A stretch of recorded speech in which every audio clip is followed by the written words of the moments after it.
Depuis 30 ans, nous dénonçons cette démarche du Rwanda qui se dit venir nous protéger, mais plutôt qui vient pour ses intérêts. Et ses intérêts sont connus.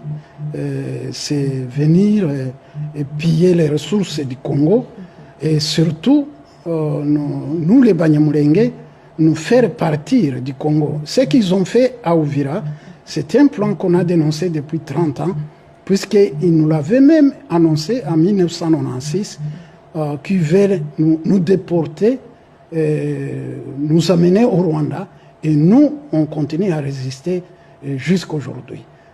Ce qui s'est passé à Uvira, ils sont partis avec une partie de notre communauté, mais il y en a d'autres qui ont refusé de partir. Le troisième message que nous avons à donner, c'est à toutes les communautés de ne pas céder à ces pressions du Rwanda pour que ces communautés se rentrent dedans et s'entretuent.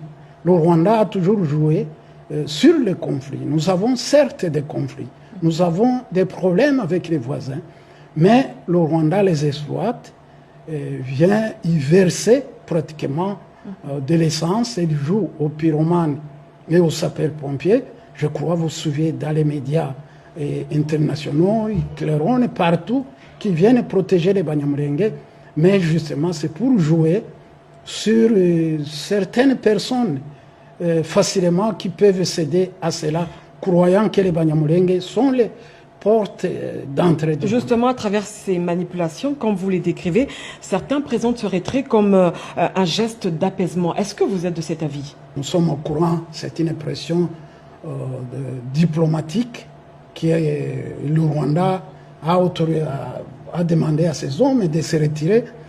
La bonne foi, le Rwanda ne peut pas avoir la bonne foi. Et d'ailleurs, ils ne sont pas loin d'Uvira. Ils sont à Sangue, à Kabunambo.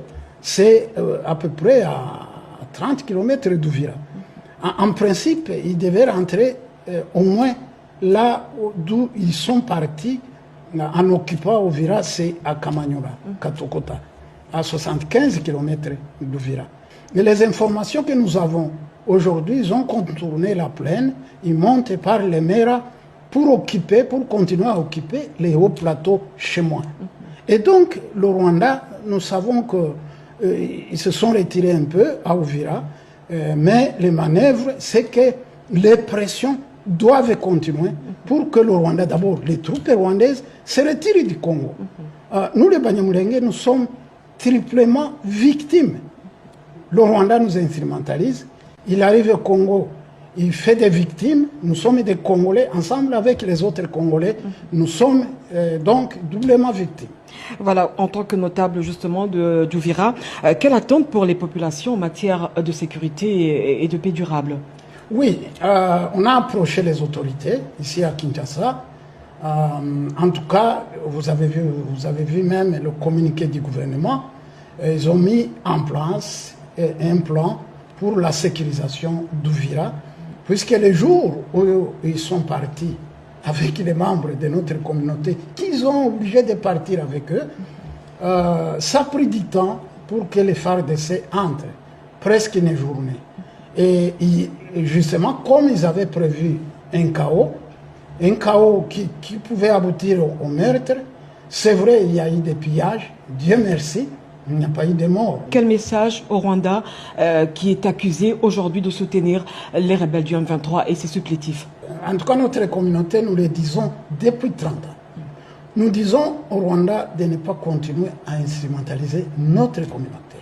Ne pas continuer à exacerber les conflits qui existent. Le Rwanda vient pour détruire la cohésion avec les voisins. Merci Enoch Sebineza. Je rappelle